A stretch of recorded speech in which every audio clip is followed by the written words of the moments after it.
Today, I'm going to tell you everything you need to know about rubber mulch. If you clicked on this video, it's probably because you're sick of replacing your regular mulch all the time when it loses its color immediately, and you're wondering if rubber mulch is really worth it. Well, I was in your shoes not too long ago, and I did a ton of research, so I'm going to tell you everything I learned.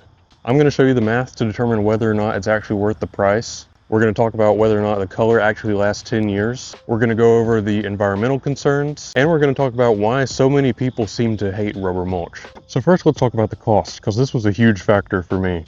At my local Lowe's, rubber mulch costs about 370% more than regular mulch, which is nuts. But I did the math, and this is going to completely change your perspective on that number. Regular mulch lasts a year at most, which honestly is being generous, because I feel like every time I put down regular mulch, the color is gone within 6 months. But just for these calculations, let's assume that regular mulch lasts a year before you have to replace it. Rubber mulch, on the other hand, is advertised to last for 10 years. If you do the math on that, you're breaking even at 5 years. So in other words, if you replace regular mulch every year for 5 years, and you replace rubber mulch once every 5 years, you're breaking even, you're neck and neck. Now what's awesome about that is, like I said, rubber mulch does not just last 5 years, it's advertised to last 10 years. So every year after that 5th year, you're actually coming out better with rubber mulch than you would with regular mulch. Now, does it actually last 10 years? My research actually says yes, it does. I combed through tons of YouTube videos and Reddit posts, and people actually say it does last that long, if not longer. Now at this point, I realize I'm probably starting to sound like a mulch salesman. I promise I'm not sponsored, I don't work for any rubber mulch companies, and we're going to talk about the negative aspects of rubber mulch in a minute. But back to another benefit of rubber mulch, it doesn't retain water like regular mulch does. Regular wood bark mulch soaks up water into it. Rubber mulch does not. So it's much healthier for your home's foundation. It's not going to retain a bunch of water around the foundation. It's not going to attract termites or carpenter ants. Rubber mulch is also really soft, so it absorbs impact, and that's why it's really popular with playgrounds. So after hearing all that, you might be wondering why there's even a debate about rubber mulch. But if you've done any research of your own and looked online, you'll notice a lot of people really despise rubber mulch. So let's talk about the negatives and what you can do to sort of nullify some of those negatives. So rubber mulch is made out of recycled tires, which I personally think is a great way to reuse something that would just otherwise be thrown into the trash forever.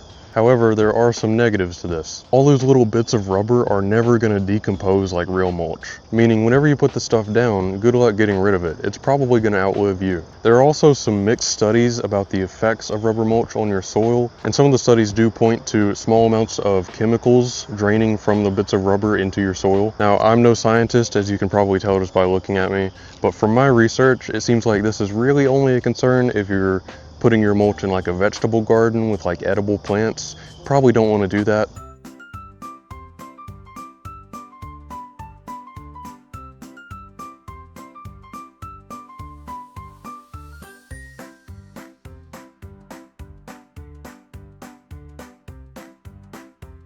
These little bits of rubber mulch are also super lightweight. So a lot of complaints I see are people saying that the mulch blows away and it scatters all through their yard every time the wind blows or if they're trying to leaf blow. But there is a really simple solution to that problem, which is mulch glue. Mulch glue is pretty pricey at $50 per gallon, but it goes a long way. It does not take much to hold down the mulch, and you only have to apply more every 6 months or so. It takes like 10 minutes to apply another coat every 6 months. It's really not that troublesome. But as long as your rubber mulch is glued in place, it's not going to blow around. You can leaf blow your mulch or even hose it down with a water hose if you want to, and it's not going to go anywhere. Everything's going to stay exactly where you put it. Mulch glue is also going to keep your rubber mulch from floating away. I know that's a common problem I see with regular mulch. If your mulch is in a place where water tends to puddle up, your regular mulch likes to float away.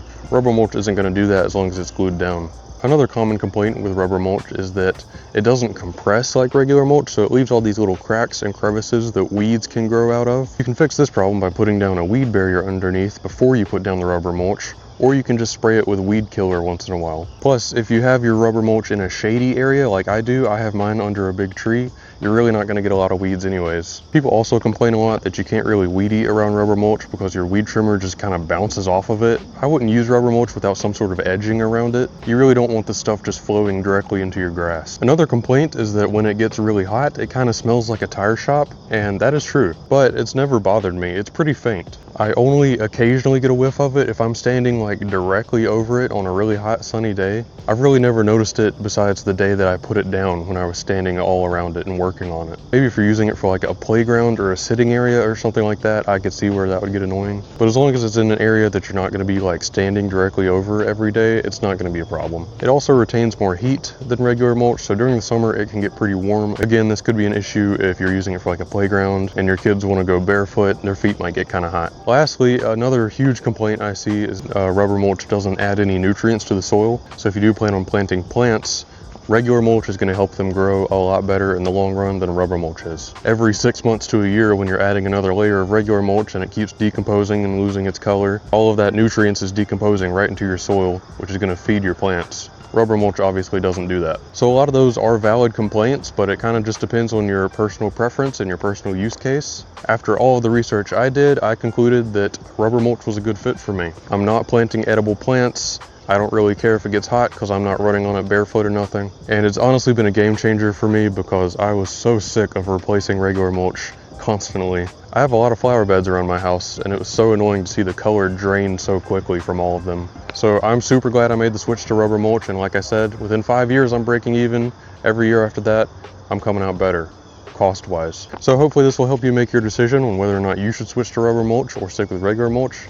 If it did, make sure you leave a comment, hit like, hit subscribe for more videos like this. Thank you for watching, and I'll see you in the next one.